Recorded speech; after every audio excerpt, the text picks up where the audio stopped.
water, wind, fire. Technology is changing the way we perceive the natural world. And yet, despite resources such as cutting-edge imaging, artificial intelligence, and mountains of data, researchers still have to be able to make sense of it all. This is one theme of the Water, Wind, Fire Conference, and the theme of today's episode of Coast to Canopy. You can find a video version of this podcast at wfsu.org/ecologyblog or the WFSU Ecology YouTube channel. Today we're talking about the first Floridians Conference, which happens October 3rd and 4th at the Monticello Opera House. The theme this year is Adapting and Overcoming, or Conserving, Water, Wind, and Fire in Florida's Big Bend. And we have several of the presenters representing multiple research disciplines, which I'm excited about. We're going to dig into the ecology, the ancient past, and the climate of our area, and the new technologies that are allowing researchers to more fully explore our natural world. This is Coast to Canopy, an ecology podcast from WFSU Public Media. I'm Rob Diaz de Villegas. So joining me in the studio today, we have Dr. James Dunbar. He's the board chair of the Alcilla Research Institute and the former state archaeologist for the state of Florida. Welcome, Jim. Good to be here. We have Ryan Truchelet, the co-founder and chief meteorologist of Weather Tiger, a Tallahassee agricultural meteorology expert witness and hurricane forecasting company. Thanks for joining us. Thanks for having me. And we also have Jenny Rogers, a remote sensing and geospatial technology analyst with Tall Timbers Research Station in Land Conservancy. Happy to be here. All right. Great to have you all here. I'm looking forward to this conversation. So let's talk about the conference first. It's primarily an archaeological conference. Well, no, actually it isn't. No, okay, yeah. It's trying to look at it's sort of archaeology, but it's also natural sciences. Yeah. And it's trying to look at the Big Bend area and how it developed through time and basically looking at the environment, the vegetation, the animals, the people, and how things change through time. But it involves a lot of geology.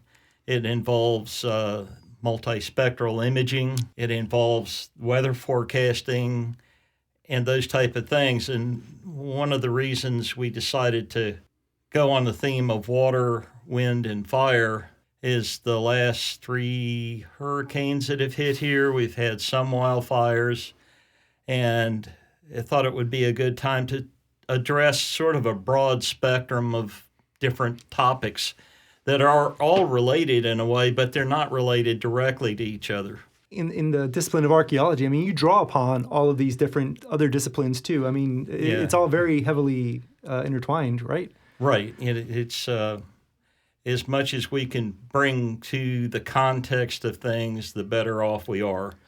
And what I mean by that, if you find an archaeological site in the middle of nowhere and you have to draw on, well, what are the diagnostic artifacts?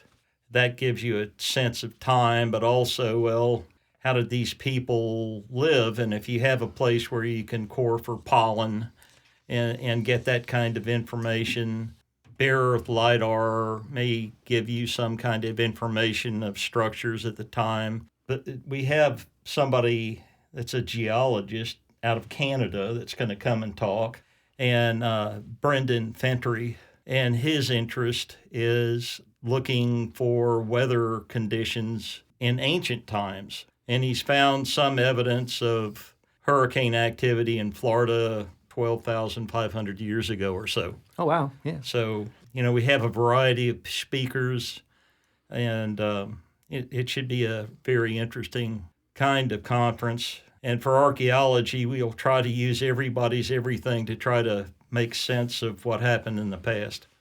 Right, right. And before we get into all the different presentations, which are it's a really interesting and diverse lineup, talk about, why Monticello is an ideal place for a conference, the first Floridians Conference. Talk about sort of the rich, I guess, archaeological record around that area. Well, we had the first conference, 2012. I can't even remember the year, tell you the truth, but we had just come off of doing investigations at the Page Latson site, ground site in the Alcilla River, had immaculate preservation of plant remains, of animal remains, you name it, it had it. So that first conference sort of looked at Page Latson, but not only that, all the other early sites in the Americas that we could get our hands on. And from there, it sort of branched out, and we were trying to really not only archaeology, but the earth sciences. That's what the Acela Research Institute is really trying to promote. And conservation in this area of rare and endangered resources. Yeah. Like the American mink. Did you know there were mink in here? Well, yeah, there are down near the coast. They're endangered. Why? Hurricanes. So it all ties together in a funny kind of way. Right, right. And I just want to follow up on the Page Latson site for our listeners. I know a lot of people in this area know the Page Latson site, but for those who don't, and anyone who's listening to this as a podcast around the country, talk about the significance of the Page Latson site. Well, at the time, I was working with a fellow, David Webb, who was a paleontologist, and myself, and some archaeologist, and Lee Newsom, who's a paleobotanist, and things like that. And we really pieced together, it's not an occupation site, it's more like a human activity area that took place in the Acela River when the water tables were lower. We think they butchered a mammoth. We have cut marks on a tusk and some other things. And it was 14,500 years old, which caused all kinds of consternation in the community of archaeology because everybody knew and nothing could be older than 13,000 years. And here we're at 14,500. Since that time, there have been other discoveries. White Sands National Park is the famous one that dates from, I think, 24 to 23,000 or 22,000 years old. Human footprints followed in the tracks of like giant sloths. They were hunting the animals. And it's fully carbon datable because there are seeds that were in the sediment and that kind of thing. And there's been 2 major studies done now that say that's a real archaeological site. So getting into my end of things, why is that important? Because they were saying that people couldn't have been here longer than 13,000 years ago because the Cordilleran and Laurentine ice sheet closed off and there was no path to come into the Americas. Well, if people were here in the late glacial maximum, they were already here. And I think we're going to find human occupation sites or activity sites somewhere in the Americas that are dating to the 30,000 range. Wow. I think that's a high possibility now because at the late glacial maximum, maybe people weren't coming in because the Cordilleran and the Laurentine ice sheets blocked off everything.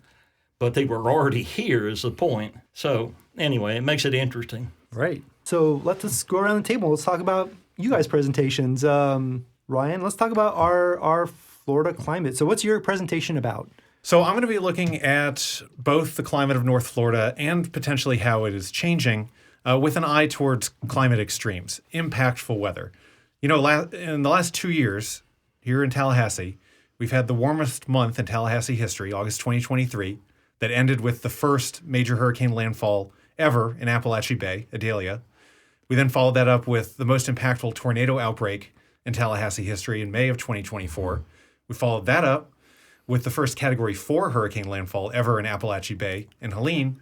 And we wrapped it all up with probably the most impactful winter and ice storm that we've ever had in January of 2025. So no rest for the weary as a forecaster and as a meteorologist. But I want to put those kind of extreme events into a historical context because, you know, we have a long historical record that we can look at here in North Florida. We've got good temperature records going back to the late 19th century. We've got records of snowfall. We've got records of hurricane landfalls that go back 175 years in a very rigorous way. And we've got hundreds of years more data, you know, kind of in piecemeal from, you know, writings and paleotempestology, which is digging up sediments and looking for layers indicative of historical landfalls. So I'm going to be looking at what we can expect from the climate of North Florida. What is it? What are the influences that shape our weather? It's a fascinating place meteorologically because Tallahassee is right on the cusp between, on one hand, to the north you have a continental climate. Continental climates tend to be hot in the summer, cold in the winter. Cold air is generated from basically air over land masses for long periods of time. So you can have extended periods of time when there's not a marine influence on the weather here in North Florida. On the other hand, we're 20 miles from the Gulf, and the Gulf has warmed with time. We're much warmer now than we were 30 or 40 years ago, and that is a subtropical and even a tropical influence on our weather. So I'm going to be going back and looking at all those forms of impactful weather like extreme heat, extreme cold, snow, ice, hurricanes, tornadoes, droughts, and looking at all the influences on that from the perspective of both diagnosing it, how does El Nino, how does La Nina come into play and modulate those risks, and how are those risks changing with time? Right, and so we've had more extreme events, but in general, Florida, where we are right now, North Florida, is, we were talking before about, we typically would have had more 100-degree days than any other place in Florida and more freezing days than any other place in Florida. So we're already in sort of, even before you factor in whatever climate change, we were already in kind of a unique area, right? Right, absolutely. North Florida is the hottest part of Florida in the summer, both in terms of average daytime high temperatures, but also in terms of potential extremes. So the hottest temperatures ever in the state of Florida, as well as the coldest temperatures ever in the state of Florida, have happened in the central and eastern panhandle. The hottest day ever in Tallahassee was, I believe, in 2010, and it hit 105 degrees. If you go back and you look at other major cities across Florida, just this summer, Tampa, for the first time ever, recorded a 100-degree day. And I believe the Miami metro area has almost never seen a 100-degree day either. Yeah. That really speaks to the tropical influence on the weather in Central and South Florida being much greater than in North Florida. So, for instance, in Miami, down at around 25 degrees north latitude, you get pretty strong trade winds out of the east blowing east to west. And that's a very typical tropical weather pattern. It's the same weather pattern that you have in Puerto Rico or the Virgin Islands or the Lesser Antilles. You get these, basically trade winds that blow through the summer months. And those trade winds stop the extremes in heat that we can see in North Florida because, the water temperatures historically, in the Bahamas, they're in the mid 80s. So it never can get too high above that water temperature.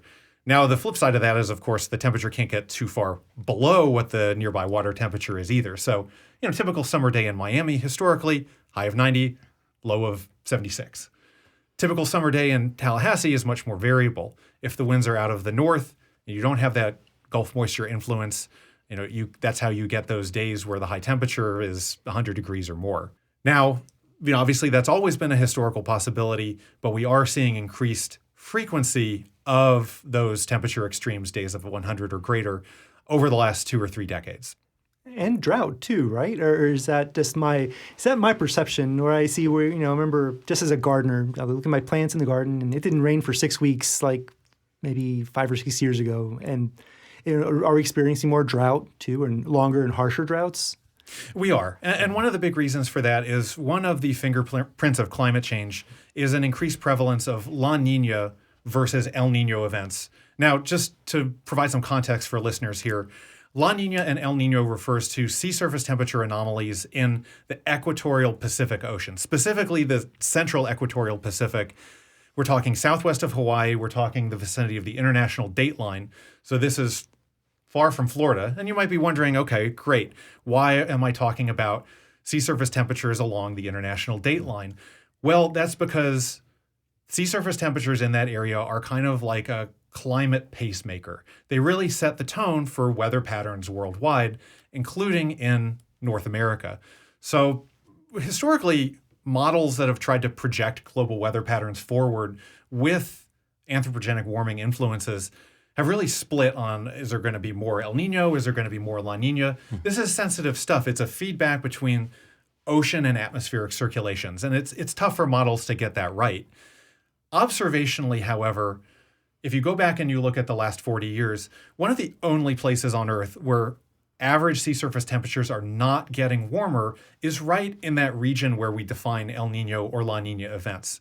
So bottom line, what that means is you've got the global oceans are getting way warmer, and you've got this little patch of the Pacific that sets the tone for global climate that's actually trending cooler. So that increased contrast is leading to more frequent La Nina events. We had a 3-year La Nina that lasted between 2020 and 2023. We had a 1-year El Nino event in 2023 that faded out. And then last winter, we had yet another La Nina event. And we may well dip back into weak La Nina conditions again in the fall of 2025, winter of 2026. So 5 La Ninas in 6 years. Very unusual historically. We've never actually done that before. There's only other 2 instances where there's been 3 consecutive years of La Nina, looking back at the historical record as well. So La Nina is linked to a global weather pattern that tends to lead to high pressure systems over the southeastern United States in the fall and going into winter, and high pressure that's stable air, that's warmer than average temperatures, and it's usually promotes drier than average conditions. So unfortunately, La Nina events also promote higher risk of hurricane landfalls in the continental United States generally, but it seems seemingly specifically here along the northern Gulf Coast as well. So increased drought prevalence is likely linked to that increased frequency of La Nina events that we're seeing here over the past few decades. Sounds like a lot of what you're saying sounds like a lot of unprecedented things happening lately. Does that make it kind of harder to predict, to model what's coming up? It is, because, when I went through academia and I graduated with a doctorate degree in meteorology from FSU in 2015, and what I studied in, academia was hurricane history. That was my focus, was identifying why are some hurricane seasons more active from the perspective of United States landfalls than other hurricane seasons. So you can have a very busy hurricane season that has few impacts. No one remembers the 2010 hurricane season, despite there being 19 named storms, 12 hurricanes, and 6 major hurricanes, because none of them hit land. We care about landfalls. It's where people and things are that really matter. So I went in and I tried to look at the historical record and identify, what is it that drives that risk, those risks economically, the risk to people, and how predictable is that? So it's very frustrating for me as as a hurricane historian and a climatologist to be seeing these conditions that are not reflected in the historical record. And I'm a forecaster too. I'm down getting my hands dirty, every day making forecasts for agricultural interests. I'm writing hurricane forecasts, for the Democrat and for my newsletter. So I'm down in the weeds, day to day here.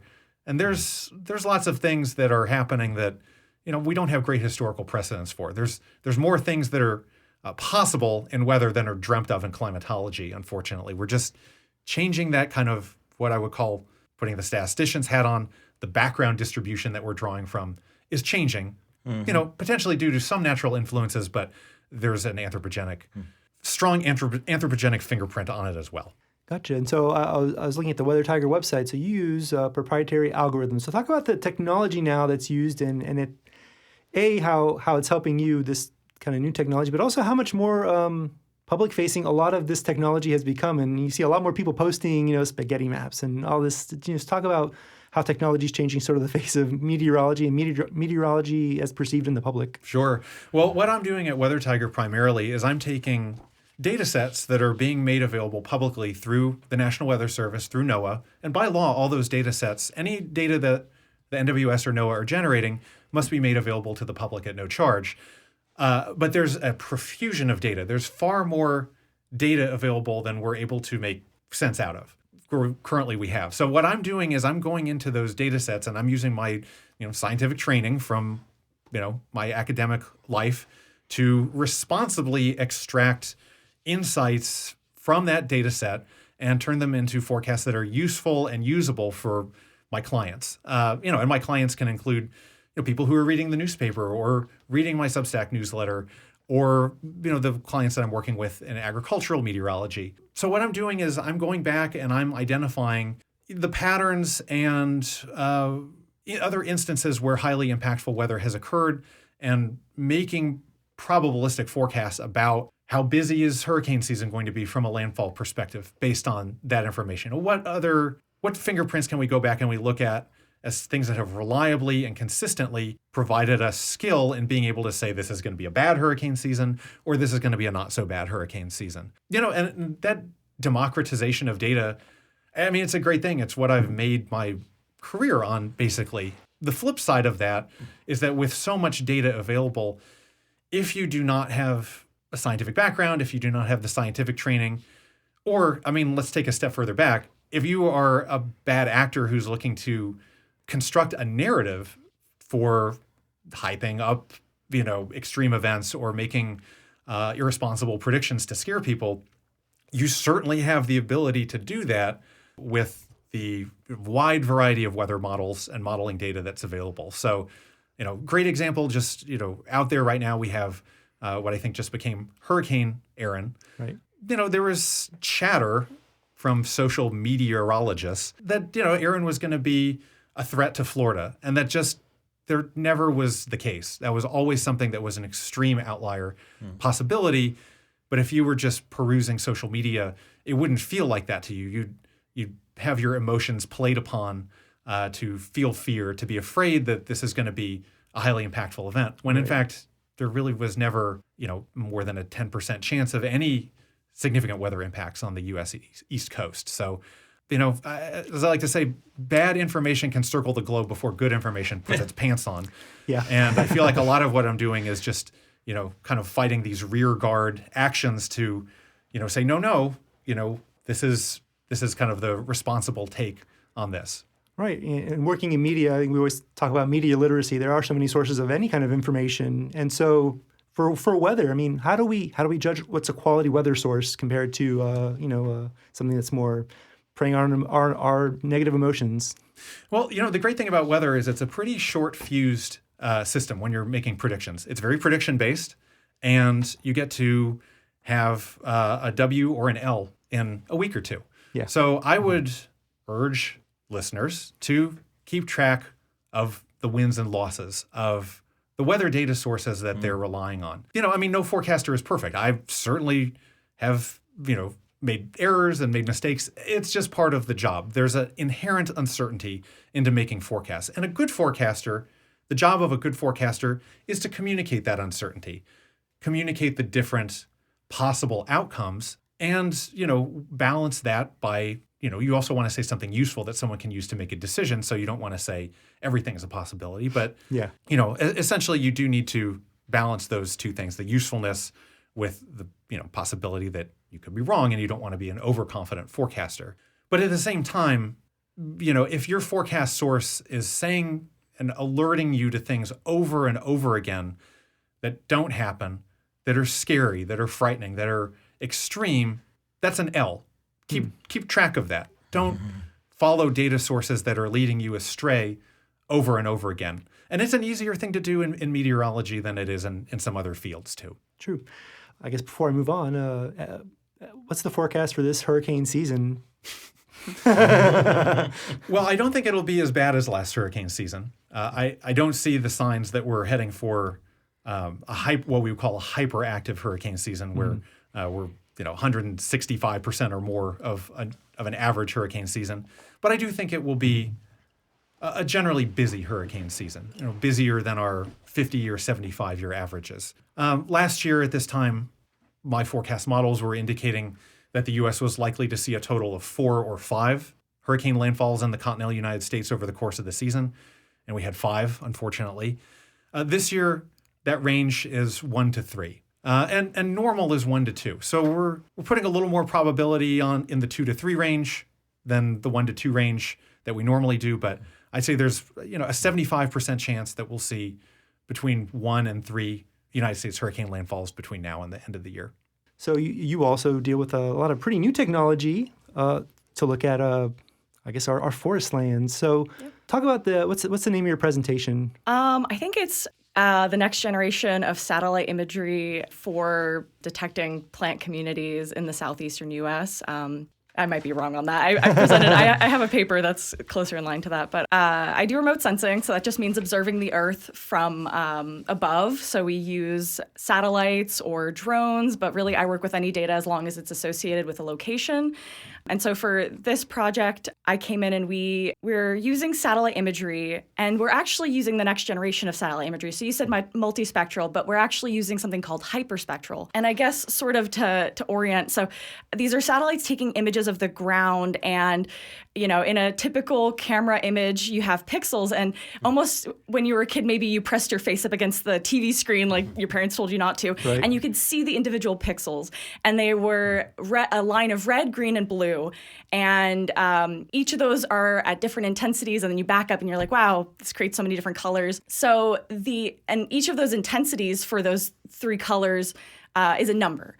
And so for something like a multispectral satellite, you have, somewhere like 11 to 13 different colors with their own their own intensity. I am working with a satellite that has 240 different colors. And so, Okay. in the multispectral, there's sort of bins. So you have red, green, blue, and then you get into the infrared. And so in the same way that we can say that a color is red, this satellite, can pick out like maroon or fuchsia or crimson. In a theoretical sense, they're each wavelengths of light. And so this became like a really valuable technology because the way that it interacts with plants, and it's used a lot for plant health. So plants when you see them, they're, to our eyes, they're green because they are absorbing all of the different colors and reflecting the green. It does the same thing with the infrared. And so we use that as a measure of plant health, but we can also, there's different pigments that we could be picking up from a satellite. And this is the idea that we're using to detect different plant communities. And so we're interested in the native pine savannas of the region, flatwoods, pine savanna, sandhills, upland pines. But we're also interested in separating those from the pine plantations of the region that don't, manage with fire as much, and more mixed pine forests that have maybe previously been these pine savannas that have had fire excluded, and so the hardwoods kind of take over. Before we move on from that, so just to Sure. explain Yeah, to our please. audience, so you're talking about a lot of different flavors of a sort of a related ecosystem. So talk about, just break that down for us, the longleaf pine ecosystems and their different flavors. So the upland pines are more in this Red Hills region. They have a lot more clay soil, and they're each of these ecosystems is dominated with an overstory of longleaf pine and a lot of wiregrass understory. This differs when you go to for the Sandhills, which was our main site was the Ordway Swisher Biological Station near Gainesville, and they have more of a turkey oak component, whereas we have like the southern red oak. And then in the Orlando area at the Disney Wilderness Preserve, which is one of our other sites for this project, has the flatwoods. And on the coast here, we also have flatwoods, and that has more of the saw palmetto component in the understory. But yeah. Yeah, and you were talking about, excluding fire. So when you talk about pine plantations, you're talking about, these were cut down and then replanted with a lot of times slash pine, right? Mm-hmm. And Loblolly. and loblolly pine, and that these ecosystems would have naturally had regular fire, correct? Exactly. Yeah, long history of fire in the southeast, and we're still a lot of fire on the landscape. I believe that 5 million acres are being managed with fire in the southeast annually. And it's very important for our ecosystems, like I said, so that they don't, so we can maintain the understory. So, for example, in our upland pine savanna ecosystem, we can have up to 52 species in a 3 foot by 3 foot area. And that's probably the most in North America that you'll find. And so to keep that, you need fire on the landscape. And so that's one thing we're looking for is, because 80% of the Southeast is privately owned land, we don't really know where all of those examples of ecosystems are. And so it's important for us to know so we can prioritize our conservation efforts. Gotcha. And so now you're looking at it. So instead of like maybe having to go survey this all, by driving and visiting all these places, so and now you're doing it with this new technology. So what do the extra colors tell you beyond just the pigmentation? What benefits are there to having more of a color spectrum, I guess? Yeah. So in the way that we do the work, we do use machine learning. So it tends to determine for itself what is the most important. So we don't really know, but it could be related to leaf waxiness, or even in the understory, the soil moisture, or things like the anthocyanins, the red pigments, or the carotenoids, the orange pigments in the plants.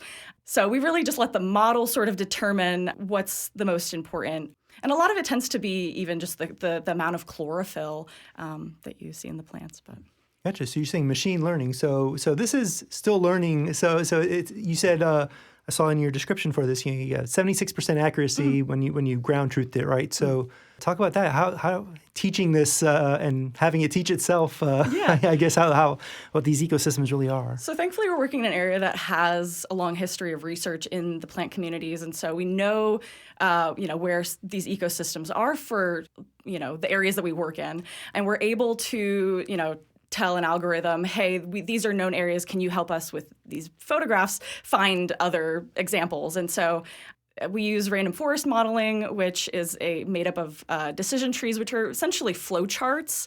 So hundreds of flowcharts, that help with pattern recognition, essentially. Yeah.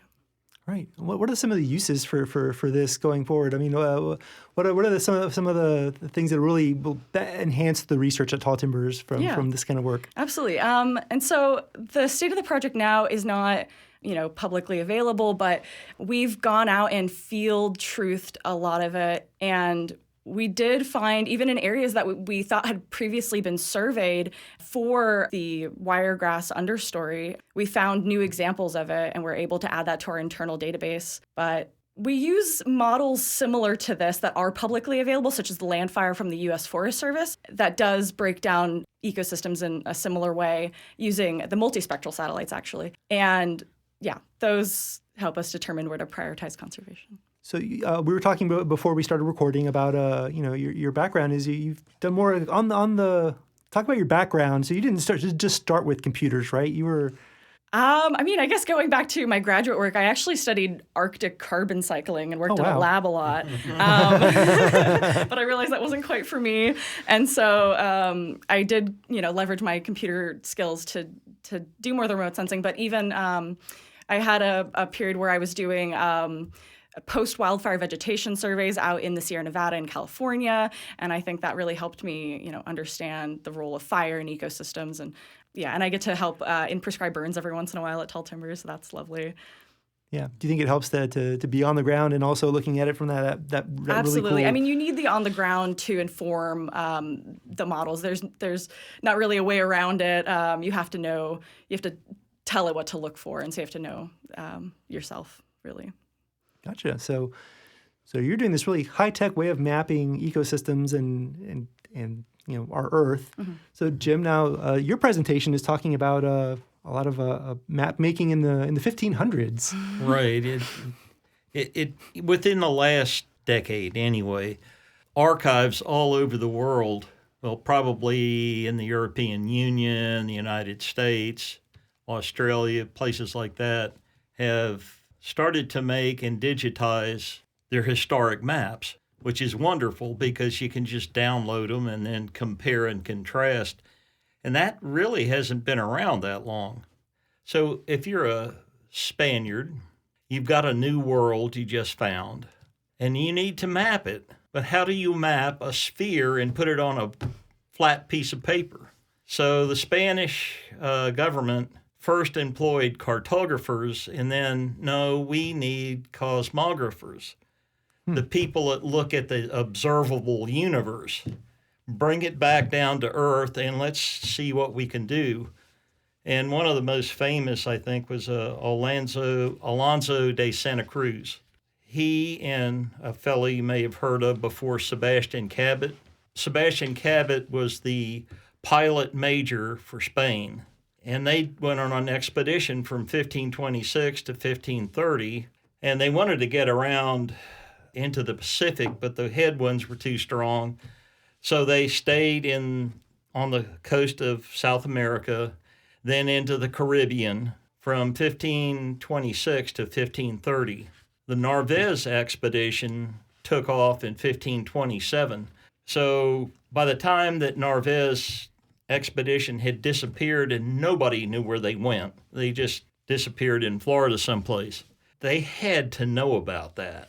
So Alonso de Santa Cruz comes back to Spain and gets his degree in cosmology and becomes the cosmologist for the King of Spain, King Charles V. and begins mapping the New World. And there were other people doing that at the time, but one of the problems was nobody could figure out in the ocean with an astrolabe, which was the instrument you used, they couldn't calculate longitude, so they only had latitude to go by and estimated distance traveled. So when they were in the middle of the ocean and trying to figure out where they were, the Spanish call that a point of fancy because they didn't know really where they were. They knew the latitude, they didn't know the longitude. They had a compass heading, they'd stick to the compass heading. Anyway, long story short, Cruz was definitely a scientist of his time. He actually developed a map of Spain in 1543 or somewhere in there. That was a longitude-latitude map. Now, wait a minute, you couldn't do longitude back then. Well, you could if you were on land and you paid attention to things like solar eclipses or lunar eclipses. And he did a map of Spain that looks like a modern map. It's longitude and latitude with little grid ticks on the side of the map that researchers since that time say it was more accurate than Mercator's maps, which were done in the 1590s. He did these in the 1540s. Right. But anyway, he did not have longitude to go on at all. So he trained the ship's pilots. The King of Spain made it a mandate, and they went and started mapping the New World, wherever they went, an island, along the Gulf Coast, wherever it may have been. So his map of 1542 and then 1545 places Florida you can find the Big Bend on that map. Let me put it that way. Earlier maps you couldn't because the Gulf of Mexico looked like a semicircle. But he's definitely got the Big Bend. And he puts an object there that says the Bay of Merlot. Or that's not how you pronounce that. But anyway, It was Diego Merlot was the pilot for Narvaez. And they end up finding a bay at 29.5 degrees latitude. And everybody that's looked at maps, they never had the ability to get all these maps together and look at them at the same time and cut them apart because they're digital. Yeah. And all that. Anyway, the Bay of Merlot was in the Big Bend area. It was not down in Tampa. The way it gets mapped out in 1542 and 1544, and then Sebastian Cabot comes out with a map in 1544, and here is where the Narvaez expedition landed. And why that has been ignored all these years, I have no idea.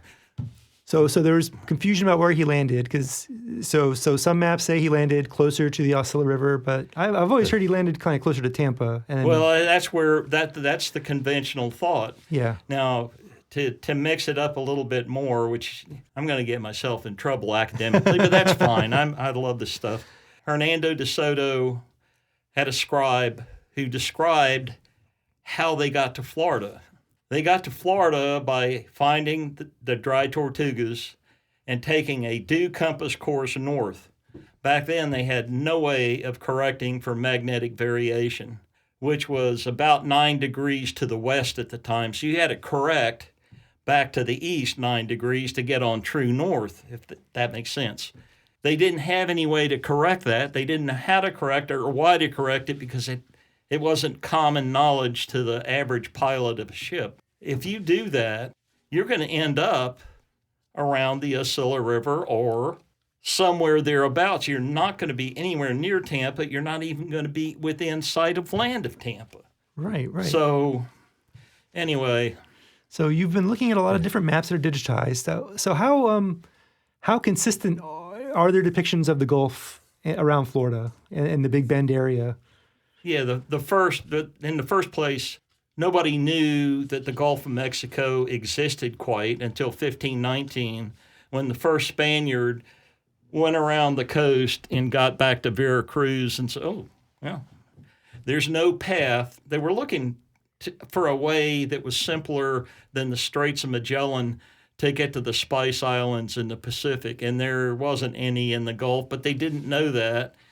So 1519 is when Magellan did his trip. 1519 is where they first find out, well, there is a Gulf of Mexico type of thing. Yeah. And as maps went, Ponce de Leon, 1516, I think, is when he tried to go into Calusa territory and establish some kind of settlement there, and it didn't work. He got shot in the rear end by a Calusa arrow, and he died of septic 10 days later or something. And really, there was a big slave trade back then.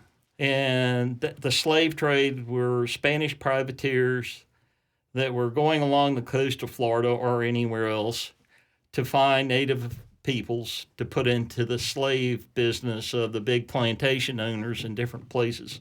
And they sort of preconditioned the attitudes that native indigenous people had towards the Spanish. And Narvaez's expedition didn't work out too well, and neither did De Soto's. But De Soto meant way up into the Americas. I assume they had an astrolabe to do positions of the various Indian towns, because it was Alonso de Santa Cruz who did another map that shows where those settlements were out to the Mississippi River before the survivors of that expedition got the heck out of there. So the Spanish never really occupied Florida successfully until Pedro Menendez de Alvarez came in 1565, but they weren't looking for riches. They were looking to drive the French out of Jacksonville area and sort of secure the seaway for the Spanish galleons that were going back to Spain with the riches from Central and South America. But I digress. There's a lot of information, I think, in the Big Bend that points to that. And cosmographers were used under the reign of King Charles V and Philip II. But Philip III, I'm tired of this stuff, so he just got rid of the cosmographers and back then it was top secret stuff, their maps. Right. But he gave it to everybody, and the Dutch picked it up. So you got to go to Dutch maps after a certain point of time, like 1570s or something. And there's a whole, Dutch West Indies Company. And there are so many Dutch maps out there that are late 1500s, early 1600s that show the same thing time after time after time. Even the French map, French Huguenots did a map, Debray, and it shows, I can't pronounce the word, but it translates in to the Bay of Merlot. So, I mean, there's a lot of evidence of that, which, anyway, it was fun to go through and that type of thing. I'd like to show everybody all of those maps, but I think you would get bored quickly. Oh. Anyway. So this bay is originally thought to be closer to Tampa, but it now turns out it's maybe more like Appalachia Bay. Well, you read the account, and they landed, but they didn't have a bay. Mm-hmm. And there was supposed to be a bay. Well, this guy that was the pilot was supposed to know about it. Well, it was his uncle who had found some kind of bay and also had traded trinkets to the natives in that area for gold and other things, but mainly gold. And this guy came back to Cuba just bragging about, like, I'm rich. And it was one of the reasons, I think, that these expeditions started flooding into Florida. Where is it? Where is it? But it wasn't there. Right. It's probably off a Spanish shipwreck somewhere that's out there in the Gulf, who knows where. Right. Anyway. And so Narvaez is sort of a famously disastrous expedition, correct? There's a couple survivors that float over to... It's one of the more interesting stories. There's an 1871, I think, publication. You can download it for free. It's the English translation of Cabeza de Vaca's account. So he starts out in 1527, and in 1530-something, he ends up in Mexico City. That means he was in Florida, went down to the Bay of Horses, probably near the mouth of the St. Marks River, builds some kind of watercraft. There were actually 3, I think, watercraft, but his was the only watercraft that made it to the Texas coastline. From there, they took and went due west until they hit the Pacific Ocean, and they had to turn and go down to Mexico City, and they show up back down there. I think 3 of them survived. Yeah. It'd make a hell of a movie. I know, right? So a lot of the work you're known for is sort of prehistoric archaeology, which seems a lot different. There's no text, there's no maps that Right. Talk about the difference in that. It's the kind of information you have to work with when you're dealing with that kind of a site compared to this seems like more robust amount of information, even if it's contradictory and maybe a little more confusing in a way. As you guys know, there's a ton of data out there in any of your disciplines, and you got to figure out what you're going to use and that kind of thing. When you're dealing with prehistoric archaeology, it's more the hard sciences, looking for pollen or carbon dating, those kind of things. But when you get into historic archaeology, it's another ballgame.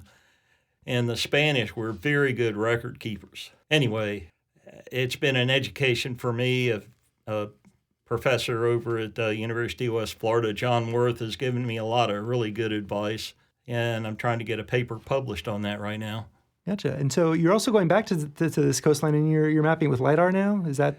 Yeah, I'm probably insane for doing this, but I'm trying to get a map pieced together that covers from, what would that be, Alligator Point to just south of the Dead Man's Bay, Steinhatchee, Florida. Okay. And it goes out 35 meters below sea level. There's brand new LiDAR.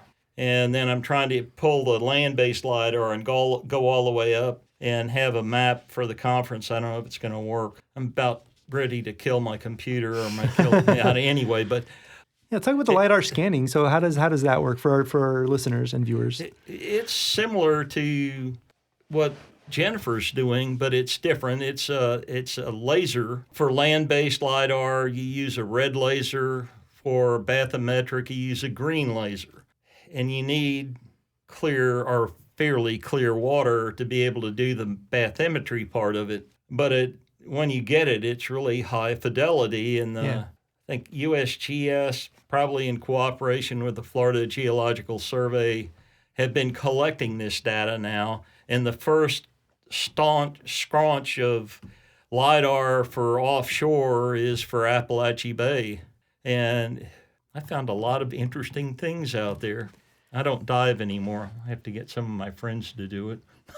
So Appalachia Bay is theorized to have a lot of pretty good archaeological material in it. Can you see evidence of settlements and? Yeah, there's a fellow named Mike Fott and Andy Hemmings and a number of other archaeologists, Jessica Cook Hale, Jesse Halligan, have done work out offshore.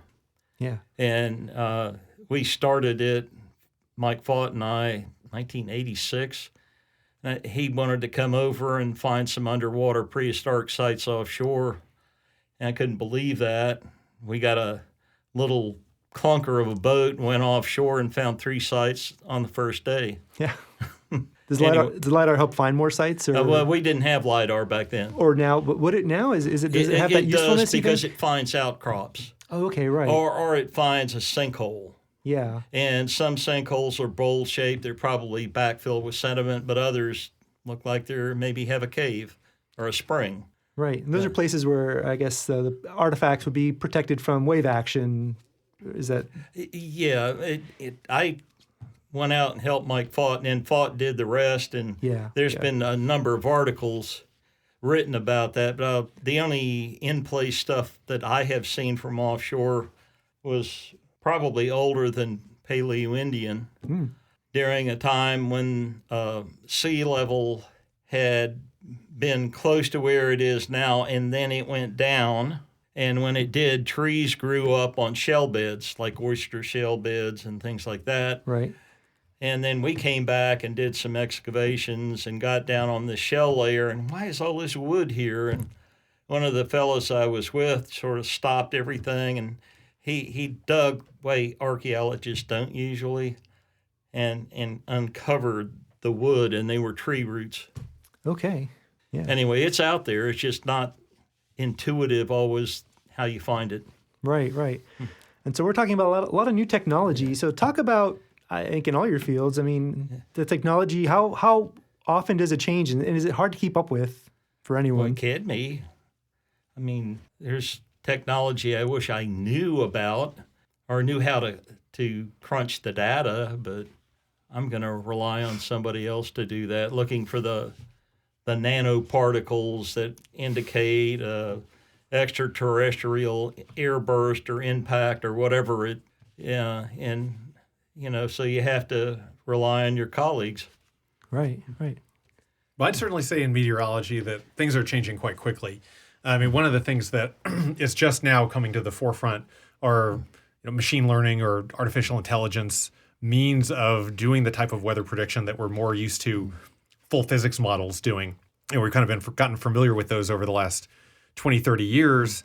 Now we're starting to have some pretty strong evidence that these almost more statistical approaches, which use huge training sets, can approximate some of the skill levels for certain applications. But this is very new stuff. Yeah. I mean, a lot of meteorology is being able to recognize predictable biases in models, and then you can correct for those. The American model tends to have areas of high pressure that are too weak off the East Coast, so it tends to take hurricanes too far east. Over time, you can observe cases like that and then correct for it. Yeah. Well, we don't really know what the biases are in the artificial intelligence-based models. So that's something that really, this is the first hurricane season that a number of them are available. A few of them were available last season as well in a more kind of widespread way. So it's something I'm looking at and evaluating as a forecaster. But again, also just to go back to that conversation we were having about, bad actors acting on information, Garbage in, garbage out. Exactly. And if you have far more models, you have, all the physical models that you used to have before, and now you have these AI models. Well, it's just, it's a choose your own adventure. There's more things to select from and show, in 15 days, the AI model is showing a major hurricane approaching Florida. Well, does that mean anything? No. And we don't really know because we don't have the context of seeing how it's performed. We don't have those skill scores going back a few years. And I think that's really key in meteorology to be able to kind of understand not only what the forecast is, but as a meteorologist, why a forecast is what it is. And that's something that the AI approach really takes away from you. So I guess to sum it up, field is changing very quickly. I think it's very promising for certain applications, but we need to evaluate those very carefully. And of course, just with the media environment and that we're in, people are very afraid of artificial intelligence. I'm more afraid of natural stupidity. Gotcha. How about for you? Is that Yeah, even for me, because I do use machine learning, and I am given a lot of opportunities to continue learning in my career, in my position, which is really lovely. But even still, there's lots of machine learning models that I know very little about, and then it gets into deep learning, and that's a whole new ball game. So yeah. I think the black box approach to science is not a good way to go because, so much of science is the ability to help people understand and explain something and in a responsible way to tell a story. And I fear that as we're automating, if we automate too much, we'll get away from that kind of meaning that we can, extract from data. Yeah, and I can definitely see the pros and cons. I think, there are efforts to try to make the machine learning even more or less black box and, get into what it is actually doing. And so there are ways to get at what it's picking up. I have a GIS program that has AI built into it now, but I haven't used it yet. Where I guess you could tell them, well, this is what this kind of target looks like. Find more of them. Yeah. I think that's... with square miles of area to look at. I think that's sort of what I was going to add is that, I think in some ways you do get better accuracy with machine learning. And so if you're robustly testing that accuracy, if you have examples from a large area and, you're not applying the model to things that's never seen before. So I think it is really context specific, and people definitely misuse those sorts of things. For sure. And that's the big problem in meteorology, is that so much of the value in my world is driven from being able to make good, probabilistic forecasts of extreme events. And by definition, extreme events are rare. Yeah. So it's difficult to establish trends. It's difficult to have enough events that go into a training set that are relevant. That makes sense. And that's what's causing the damage. It's not, I mean, AI does a great job of telling you that today's going to be 92 with a 30% chance of thunderstorms. We just don't know how it's going to fare forecasting, a Hurricane Andrew or an Irma or even a Helene. It's something that we're going to have to evaluate over time, and we're going to have to do it. Tweak it responsibly. as it goes. Yeah. Yeah, which is science. So, but I mean, in theory, if it keeps learning, it should only become more accurate, even if you can't see inside of how it's working. Is that accurate to say that, or do we know? It's hard to say, because the physics inside the core of a major hurricane are very complex. Yeah. And the greatest gains that we've seen in forecasting accuracy, we do a much better job now than we did 10 years ago, even than we did during, say, with Hurricane Michael in 2018. We are doing a much better job of forecasting cases where a hurricane jumps very quickly from a tropical storm to, a Category 3, 4, or 5 hurricane. 72 hours before landfall, Michael was a tropical storm. It strengthened to a Category 5 hurricane in 3 days. National Hurricane Center initial forecasts were, calling for a Category 1 or 2. Now, fast forward to Helene in 2024, the initial forecast for Helene, right off the bat, Advisory 1, it's calling for a Category 3 hurricane. It's anchoring those expectations to something much more impactful and much more realistic, and giving us better time. That's not due to AI. That's not due to machine learning. It's due to the hard work of NOAA scientists who have been conducting field experiments and building better physically based models of what's going on in the core of a major hurricane. And it's given those tools to the forecasters at the National Hurricane Center to be able to just have a better guideline for when is rapid intensification most likely, and how can we communicate that risk to the general public. We're doing a much better job of it now, and it's such a shame that we're not funding those efforts fully because they produce such great gains for society. The idea that we can just replace all that with, artificial intelligence is just specious. It should be a tool, not something that's heavily relied on and just go away and have a Coke or something. Oh, yeah. No, I mean, it's a great efficiency tool. Yeah. But it's a great efficiency tool to allow human beings to do what we do best. Right. Which is actually do that critical thinking. Yeah. And also, balance that with what's going to benefit society the most, too. Right. So. Yeah, and talk about, the human part of this, too. It's not just, there's a lot of data, but, taking it, I guess, shaping it into something useful, but also communicating that. And talk about your jobs as storytellers as far as, taking all of this and making it meaningful to people and useful to, I guess, the public. Yeah, I mean, useful and usable is my motto at Weather Tiger. Yeah. And, that is scientific knowledge in a vacuum that isn't understood or applied is not providing benefit to society. So that's, everything that I do is very much trying to think hard about how to get people to take the right things away from my forecast. And the right things are, my number one goal is that people have the most lead time that they can possibly have for a high impact hurricane event or other weather event. And the flip side of that is, not overwarning people, not scaring people, not having excessive false alarms. So I mean, it's weather really provides that fast feedback on being able to communicate, because you're either getting through to people with they're either taking the right message away from your forecast or they aren't. And unfortunately, I've had a lot of experience in the past 10 years of having to communicate highly impactful hurricane event risks here in North Florida. Yeah. Yeah, but it's very much needed too. Now, unfortunately, it has been. More and more. There's never been another period in hurricane climatology going back 175 years where we've had 10 major hurricane landfalls in a 9-year period along the Gulf Coast. So that's we truly are living through an extraordinarily active period of those high impact events, both in North Florida specifically and for the Gulf as a general region. Yeah. So talk a little bit about the lineup. I saw that there's multiple different categories of Right. So let's go over that a little bit, I guess. Well, the first series is going to be foodways past and present.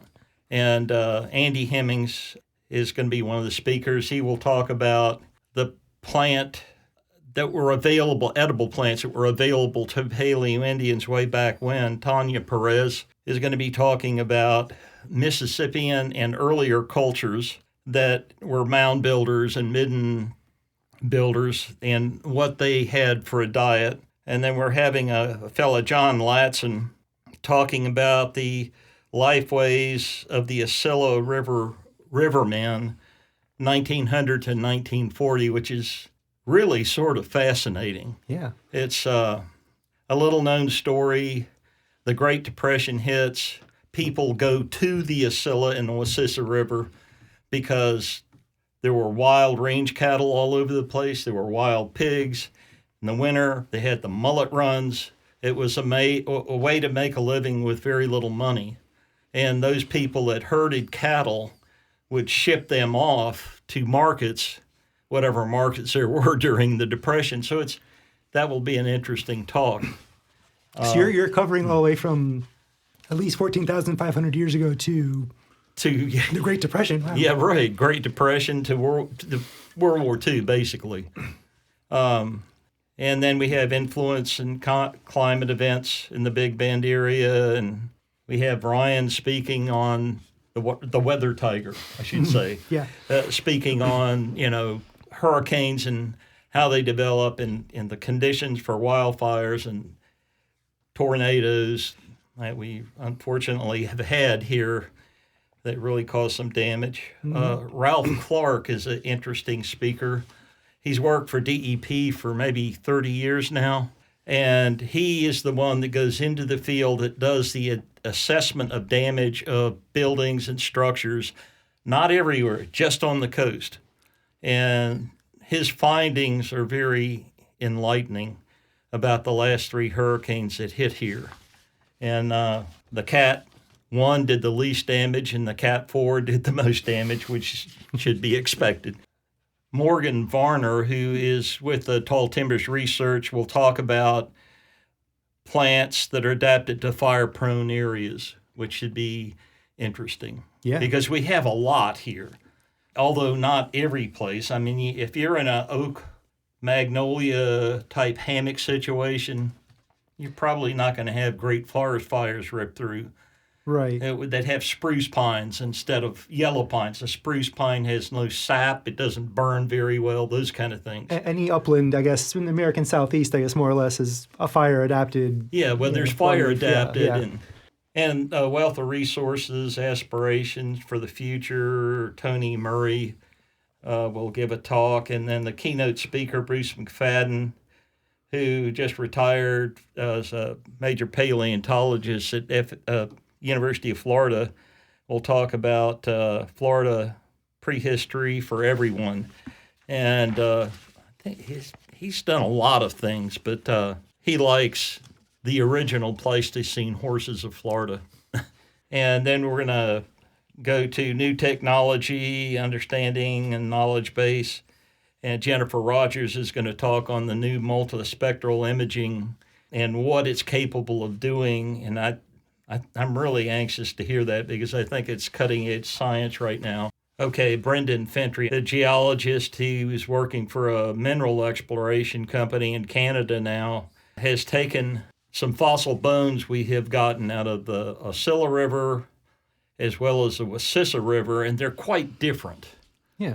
In the Osceola River, they're coated with this iron deposit goethite, and in the Wississa River, there's none of that, and he has taken ground-up bone powder to find out what chemistry has happened to those bones since they got deposited way back when. Would it have to do with because those rivers are really different in quality as far as the Osceola being really tannic and dark, Right. and the Wississa being a spring-fed clear river?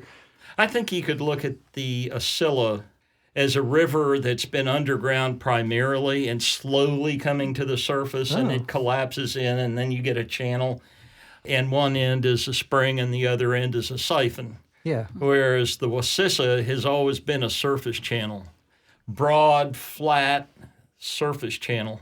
And it's one of the, I hate to use this word because most people won't know what it is, but anastomosing. Right. Which is a very slow-moving river where people like Karen Barensmeyer in Olivai Gorge would find ancient riverbeds like that and find the best fossils of early hominids and try to decipher how all the scatter of bones fit together. And in anastomosing rivers, you often get articulated skeletons rather than just scattered all over the place, which is interesting. Yeah.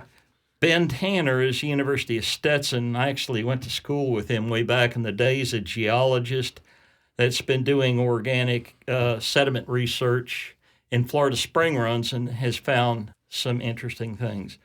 Conservation in the wilderness in Big Bend. Hillary Barnhart is with USDA, and she'll be talking about the conservation efforts here in this area and the Big Bend in general. Willett Boyer is going to be talking about work at Floyd's Mound and some other early contact sites in Florida. And then I'm going to give a talk on really early navigators prior to 1565 and what they knew about the Big Bend in Florida. Once again, I guess the first Floridians conference is October 3rd and 4th, the Monticello Opera House. One thing too, real quick, let's just, there's also going to be an artifact roadshow. Right. We're inviting farmers and local folks that might have a collection they found in the farmer's field, wherever it is. They want the artifacts identified, bring in no more than, I think it's 20. We don't want to get deluged with 1,000 potsherds. Right. But, the ones that may be unusual, we might be able to go ahead and say this is a certain type, and that type has an age range of this to that, that kind of thing. And we did that 6 years ago and had one person bring in a spectacular piece. Every once in a while you get surprised. Mostly it's the same thing over and over again. Probably the most common artifact to find in Florida is a stemmed archaic point, sort of a Christmas tree-shaped thing. Right. But there are other types out there. Sounds interesting. As a long-time PBS guy, sounds like a really familiar concept that the road show. Yeah, Great. right. So, well, we sort of borrowed that. Well, I think we borrowed it from BBC, so it's fine. So thank you all so much, Jenny Rogers, Ryan Truchelet, and James Dunbar for joining us. And this has been Coast to Canopy. Yeah, appreciate it. Yeah. Thank you. Thanks again. In this episode of Coast to Canopy, we talked about 500-year-old maps, hyperspectral imaging, and a few varieties of the longleaf pine ecosystem. If you're a visual person, you can see all of that at wfsu.org/ecologyblog. The video version of this podcast is also on the WFSU Ecology YouTube channel. We also heard a lot about the Page Ladson site and North Florida's remarkable prehistoric archaeology. This was the subject of our recent documentary, Finding the First Floridians. That's also on the WFSU Ecology blog and YouTube channel. This podcast, the blog, and documentaries such as Finding the First Floridians and Secrets of the Seep, we couldn't do any of that without viewers and listeners like you.